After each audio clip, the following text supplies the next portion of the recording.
बिस्मिल्लाहिर्रहमानिर्रहीम। अस्सलाम वालेकुम दोस्तों, आप देख रहे हैं राहत उर्दू वॉइस।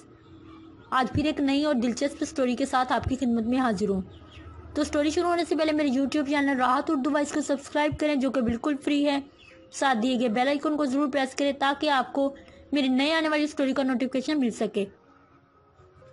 इंसान को ज़िंदगी में सच्चे रिश्तों की अशद ज़रूरत होती है, और उन रिश्तों में अगर खुलूस और मोहब्बत हो तो उनसे बढ़कर कोई नेमत नहीं होती। लेकिन लालच और गर्ज उन रिश्तों को बोझ भी बना देती है। अल्लाह ताला के फजलो करम से आबद एक तालीम याफ्ता बरसर रोजगार और बाशऊर इंसान है। उसके वालिदैन फौत हो चुके थे और वो अपने बड़े बहन भाइयों के साथ मुकीम था, लेकिन उन पर बोझ हरगिज ना था, क्योंकि उसका अपना कारोबार बड़े अच्छे अंदाज में चल रहा था। बल्कि इससे उसके भाई और भाभी को बड़ा फायदा हासिल था।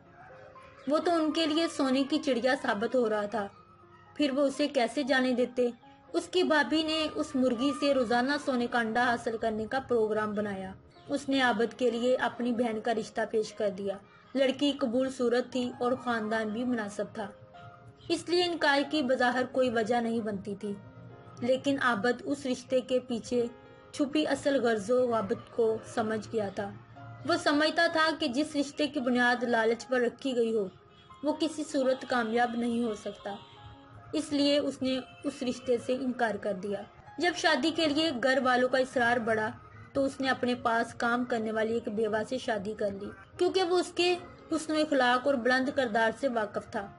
वो जानता था कि इस मेहनत कश खातून को इसकी दौलत या जायदाद से कतई कोई दिलचस्पी नहीं, बल्कि वो तो मेहनत मजदूरी करके अपना और अपने बच्चों का पेट पालना और तन दांपना चाहती थी। जब आबद ने उससे शादी की तो सारा जहान दुश्मन हो जाने वाला मामला हुआ। शुरू में जब घर वालों की तरफ से ही मुखालफत की गई तो उसने सोचा कि मामला आहिस्ता आहिस्ता हल हो जाएगा, लेकिन मुखालफत रोज बरोज बढ़ती जा रही थी। और फिर उस रोज की बक बक जक जक से तंग आकर उसने अपना कारोबार समेटा और कराची आ गया। कराची आते वक्त उसके जहन में बहुत से खदशात और वसवसे थे। उसने तमाम अंदेशे नज़रअंदाज करते हुए अल्लाह पर तवक्कल किया। कराची आकर उसे एहसास हुआ कि वो मनी पाकिस्तान में आ गया है। यहाँ पठान भी हैं और पंजाबी भी, मकरानी, बलोची भी हैं, तो सराइकी भी, सिंधी भी हैं, और कश्मीरी भी, बिहारी भी, और मशरकी पाकिस्तान से ताल्लुक़ रखने वाले अफराद भी, बरेलवी भी और देवबंदी भी, शिया भी और सुन्नी भी। गर्ज हर इलाका, हर जुबान का बोलने वाला और हर मसलक काफिर मौजूद है। इसे ऐसे लगा वो एक मेहरबान माँ की गोद में आ गया हो। यहाँ उसका कारोबार भी खूब फला फूला। उसे तो ऐसे लगा कि कराची वो मेहरबान और शफीक शहर है कि अगर यहाँ कोई मट्टी लेकर भी बैठे तो शाम से पहले पहले उसे बेचकर उठे। उस गरीब परवर और फराग दिल शहर ने अल्लाह ही बेहतर जानता है कि कितनों के लिए अपने बाजू वाह किए हुए थे।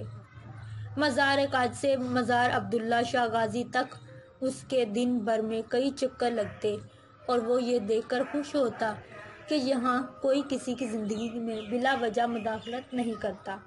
हर एक दूसरे से कंधा पेशानी से पेश आता है। वसाइल भी हैं और बहुत हैं, वसाइल की भी शदीद किल्लत है, लेकिन है जज्बा, जुनून तो हिम्मत न हार का सबक इंसान याद रखे तो उसे मंजिल भी मिल जाती है और वो कामयाबी की सीढ़ियाँ भी तय कर लेता है।